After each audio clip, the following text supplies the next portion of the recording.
Opa, temos dois assuntos importantes para tratar, mas o outro vai ser numa outra situação, apesar de estar sendo muito urgente de se tratar. A primeira situação que eu vou tratar neste vídeo agora é a questão de manifestação ou não manifestação, se tem que ser só em São Paulo ou no resto do Brasil teria que ter. Bem, existem três níveis de sabedoria.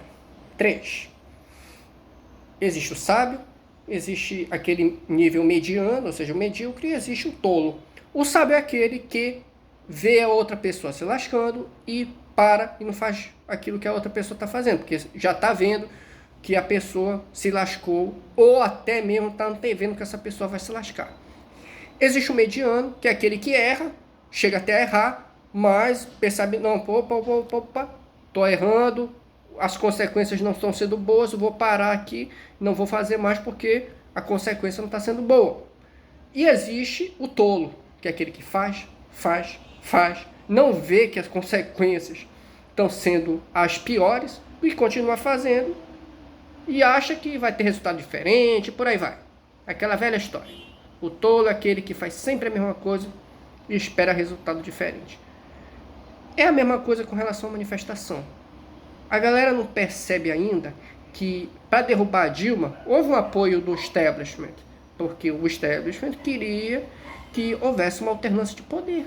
E o PT não queria alternância de poder, então, desde o início, o judiciário causou problemas para o PT. O PT só foi ter uma estabilidade a seu favor no judiciário quando a Dilma, no primeiro mandato, lá na segunda metade mais ou menos, indicou 2 cadeiras e passou a ter 6 pessoas a favor dela. Entendeu?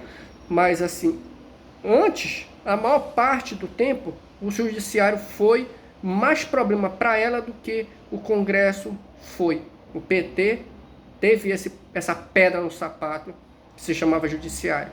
A imprensa também. A imprensa, na época do governo Lula, do governo da Dilma, não era esse bando de passador de pano que a gente tem hoje. Não era. Claro, eles viviam na esperança de que o Lula perdendo, o PSDB iria tomar o poder de volta e ia ter aquela alternância de poder. Todo mundo contando com isso. Antes de existir direita, era assim que se pensava. Só que hoje você tem direita. Hoje você tem direita. Então, para derrubar a Dilma, houve uma coisa que era, o establishment era simpático. E aí precisou do povo. O povo foi necessário para validar um desejo que era do establishment. Entendeu? Para ter reforma da Previdência, a mesma coisa. Todos os que estiveram na presidência, desde que eu me entendo por gente, Lula. Eu não me lembro muito se tinha reforma da Previdência na época do Fernando Henrique. Se tivesse, ele era a favor. Com certeza. Óbvio. Aí chegou no governo Lula, se martelou uma reforma da Previdência, mas sempre esbarrou em uma coisa, na impopularidade. Os deputados não queriam. Chegou Dilma, mesma coisa. Os deputados não queriam. Chegou no Temer, os deputados não queriam. Só teve no governo do Bolsonaro porque o povo foi pra rua. Mas tu pode ter certeza que se o Congresso pudesse jogar essa bola pro judiciário resolver e fazer esse gol, eles deixariam pro judiciário essa tarefa. Simples assim. Então, essa coisa de ir pra rua, ela é boa para quem? É boa para pessoas se promoverem e se elegerem. Fora isso, para o povo, cadê o resultado? Tivemos aquela manifestação do 7 de setembro de 2021 e o voto impresso foi aprovado? Não foi. Mas muita gente se elegeu por causa disso. Muita gente se elegeu por causa disso. E cadê o resultado dessa muita gente aí se elegendo? Beleza, elegemos muita gente que no fim das contas ela só serviu para aumentar o passe do Centrão. Só para isso. Agora, eleger uma bancada ativa, eleger uma bancada forte, eleger pessoas capacitadas tecnicamente para enfrentar esse desgoverno, nós não temos. Aí, então, esse pessoal todo aí de palanque, de trio elétrico, de manifestinha, de micaretinha. E aí, cadê o resultado? Não tem um corno para ficar martelando em cima do Juscelino Filho. Eu tô falando do Juscelino Filho, que seria o cara mais simples de ser derrubado desse governo, em termos de ministério. O cara mais... Cara, é só bater. Que nem se bateu lá no cara do DENIT. E o cara não caiu? Caiu. Agora, cadê os senadores aí para fazer alguma coisa tão básica, tão elementar que seria ficar batendo em cima do cara lá, do Juscelino Filho? Não fazem. Ou seja, se a gente olhar por todos os prismas, esse negócio de manifestinha no país todo, trio elétricozinho, qual é o resultado na prática disso? Zero. Aí, outra situação é a questão das placas, dos cartazes. Pô, é tão simples. É tão simples. Se você permite que as pessoas livremente coloquem seus cartazes, aí vai vir filtrado, pô. É problema, pô. Então a gente tem que pisar em ovos, porque afinal, estamos ou não estamos numa democracia?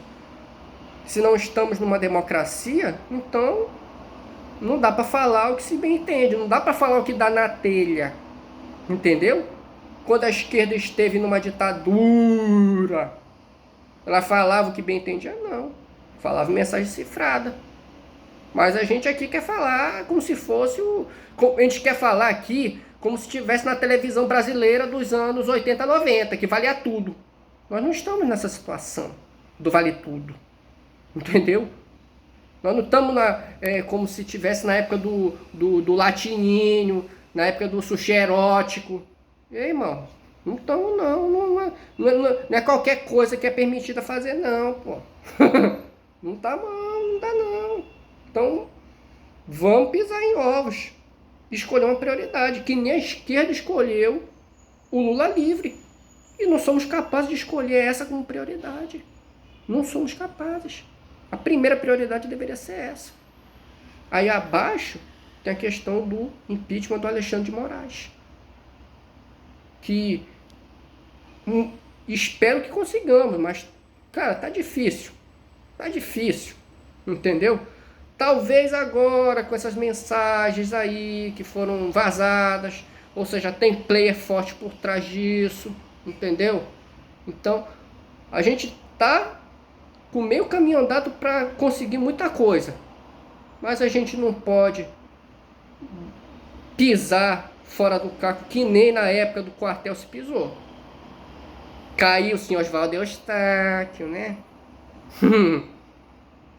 Oswaldo Eustáquio da vida, Hipócrita, Cazambelli, entendeu?